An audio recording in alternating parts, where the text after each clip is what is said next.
Good morning. Thank y'all for the blanket. That was a surprise. So, thank you. Okay. My name is Virginia Moore, and I'm a graduating senior at the University Laboratory School, which basically means the majority of the past few months have been spent trying to navigate the exciting, complicated, emotionally exhausting college application process.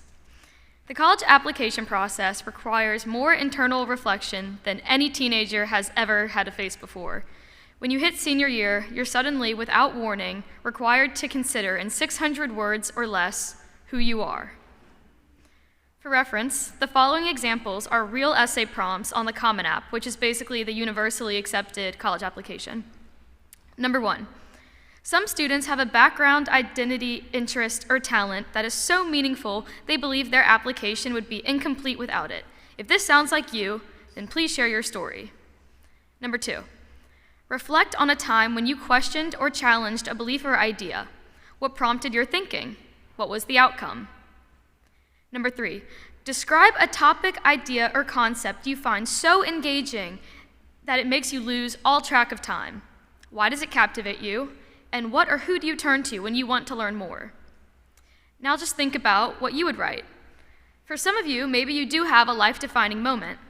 Others, if you're like me, may have been staring at a blank Word document for an embarrassingly long time just watching the little blinking cursor. To paint a picture, you're 17 years old. Now write to a board of adults who you do not know and who do not know you, but have the power to dictate the next 4 years of your life and the trajectory for the years after. The most common advice I heard to write an essay was just be yourself. Sounds simple, but yourself has to sound educated. But not too educated and formal because you have to keep some quirkiness and personality, but not too much quirk because you want them to think you've really gone through something worth talking about, but nothing so serious that you'll be bringing trauma and baggage to campus. And you don't want to come off as privileged or sheltered for dramatizing clear first world problems. And of course, you're not supposed to talk about mission trips, sports injuries, or grandparents because it's been overdone. I'm sorry, BB. And that's just the Common App essay. Most schools have their own supplemental essay, a what makes you think you would be the right fit here essay. That's a whole other beast. Not to mention that some schools try to encourage creativity by coming up with the most outlandish prompts they can just to see what potential students do with them. The examples I'm about to share are real supplemental questions used by colleges for the class of 2023's applications. In 200 to 300 words, number 1, what advice would a wisdom tooth give? Number 2, what is so odd about odd numbers? Number 3, who does Sally sell her seashells to? How much wood can a woodchuck really chuck if a woodchuck could chuck wood? Pick a favorite tongue twister, either originally in English or translated from another language, and consider a resolution to its conundrum using the method of your choice: math, philosophy, or linguistics. Maybe these are fun questions to think about or to start a conversation, but definitely not when you're trying to balance going to school, playing a sport, maintaining a social life, and on top of all of that, trying to crank out humorous, scholarly essays for prestigious universities about what color represents humanity. So that's the Common App and the supplemental essays, but of course there's a third writing to complete the Holy Trinity: scholarship essays, telling colleges why you should give them less money than they want. These essays often ask about how you as an individual candidate display honorable characteristics: leadership, responsibility, accountability, compassion, so on. It's safe to say that I went a little crazy earlier this year. So many essays to be written in such a short time span, all very different from one another. I want to come back to a point that I touched on earlier. An intense amount of reflection is required throughout this process. While writing all of these essays and thinking about the areas of my life that contributed to my growth, this church became a significant influence in answering the "who are you" question. My grandparents are members here, my mom was raised in this church, and both my older brother Andrew and I grew up in this church. Getting to grow up in this church has been a blessing. Coming here has allowed me to grow in faith, given me musical opportunities, given me delicious soup every Super Bowl Sunday, and has demonstrated a supportive, welcoming, engaging, and committed community. It is within this church that I have experienced just about every emotion there is to feel: excited as a 3-year-old getting to join my big brother and the other older kids in Miss Susanna's children's choir. Nervous as a 5th grader when Miss Martha asked me to acolyte for the first time.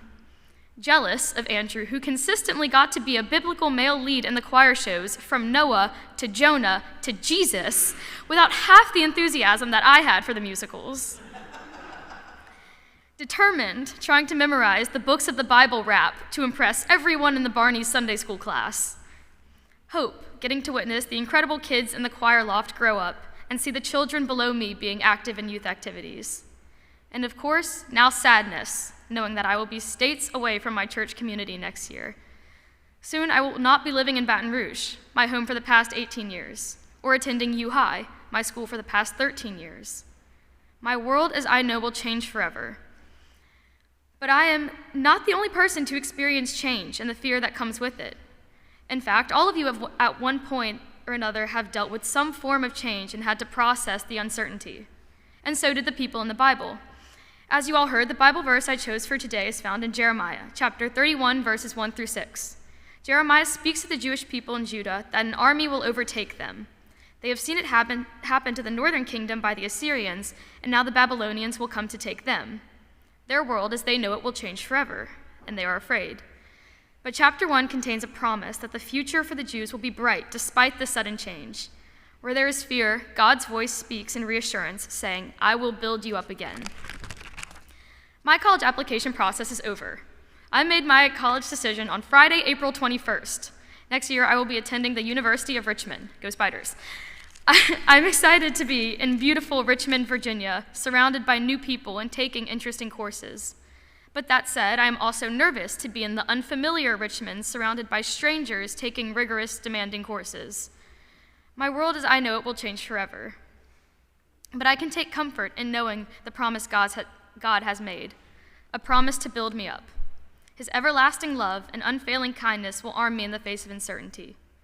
God's presence will continue as I transition from a high schooler to a college student, from a cub to a spider, from living in Old Goodwood with my amazing parents to dorm life with someone I have never met. It's scary, but it's a leap of faith and one that I feel as prepared for as I can be. I thank this church for the past 18 years for encouragement and warmth. The reflection I did earlier this year indicated that for me, it is this University United Methodist Church community that has been life-defining. I wrote an essay for an application about this church, and while I won't read the whole thing, I wanted to share the conclusion. My church community has always felt safe. The loving individuals that make up the congregation have given me the tools I need to approach my social life with patience and empathy, my academic life with enthusiasm and persistence, and my spiritual life vulnerably and with intent. I will act, perhaps coincidentally, in accordance with the quote that is attributed to John Wesley, founder of the Methodist Church.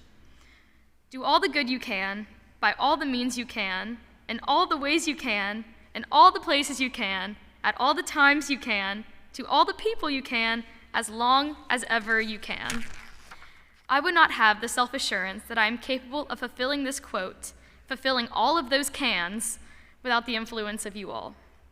Though change is inevitable, it is the promise of the Holy Spirit and the care within community that ensures that change can be managed. May we all continue to rely on each other and on God to find the strength needed to embrace the next chapters of our lives. Thank you.